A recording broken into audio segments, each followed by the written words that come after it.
ছাত্রবৃন্দ, উপস্থিত আমাদের এই প্রতিষ্ঠানের সাথে যারা সম্পৃক্ত রয়েছেন সবাইকে আমি গণপ্রজাতন্ত্রী বাংলাদেশ সরকারের পক্ষ থেকে এবং ব্যক্তিগত পক্ষ থেকে আপনাদের একজন প্রতিনিধি হিসাবে জানাচ্ছি অনেক অনেক শুভেচ্ছা, ভালোবাসা এবং কৃতজ্ঞতা।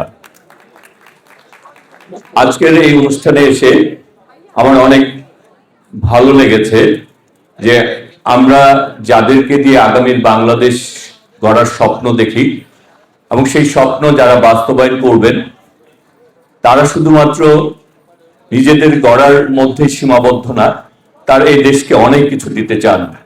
আপনাদের মেধায় আগামীর বাংলাদেশ আলোকিত হোক।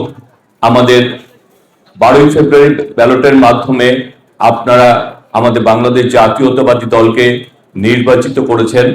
আমরা মনে করি আপনাদের এই মেধাকে কাজে লাগিয়ে আমরা যদি আগামীর বাংলাদেশকে গড়ে তুলতে পারি, যে বাংলাদেশ সবার হবে, সেই একটি স্বপ্ন মনে হয় আমি আজকে এখানে এসে আমি আরো বেশি বিশ্বাসী হয়েছি যে ইনশাল্লাহ আপনাদের সকলের মেধা, শ্রম এবং পরিশ্রমের মাধ্যমে আমরা বাংলাদেশকে সকল পর্যায়ে আমরা ইনশাল্লাহ সবাই মিলে গড়ে তুলতে পারবো আমাদের প্রিয় বাংলাদেশকে। আজকের এই বাংলাদেশ আমাদের অনেক ত্যাগের বিনিময়ে, আজকের এই গণতন্ত্র আমাদের জুলাই আগস্ট গণ অভ্যুত্থানে আমাদের ছাত্রছাত্রীদের এবং ছাত্র জনতার রক্তের বিনিময়ে। সুতরাং আমরা এই বাংলাদেশকে গড়ে তুলতে চাই। তবে এই অনুষ্ঠানে আসার পর আমি ছাত্রছাত্রীদের অনুষ্ঠান দেখে আমার কয়েকটি কথা মনে পড়ে যায়। আজকে আমি এখানে তাই ছাত্রছাত্রীর উদ্দেশ্যে কয়েকটি কথা বলতে চাই, ভুল হলে অন্যভাবে নেবেন না কেউ। পুরুষ বলে আমি গড়ি পথ, সেতু, স্বপ্ন দিই বাস্তবের রূপ।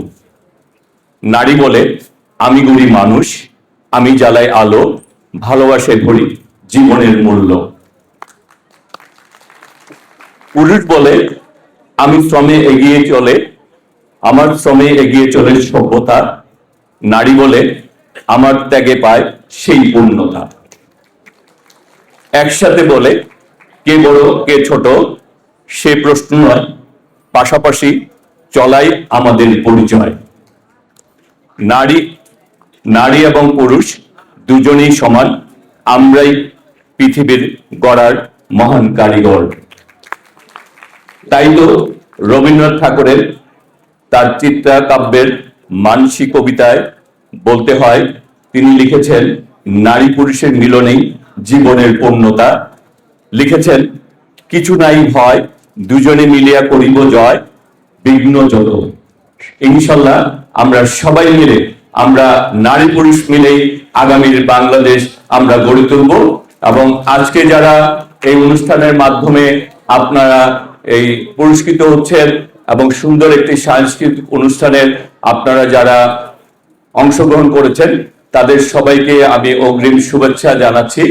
সাথে সাথে বলবো আজকে যারা পুরস্কৃত হচ্ছেন তাদের সাথে সামনের চ্যালেঞ্জ হচ্ছে এই পুরস্কার তারা যাতে ধরে রাখতে পারেন, আর যারা পুরস্কার পান নাই তাদের হচ্ছে ভিতরে তার আরো বেশি অধ্যবসায় নিয়ে তারা আগামী দিনে এদেরকে হারিয়ে আপনারা সেই পুরস্কারের জায়গাটায় আসবেন।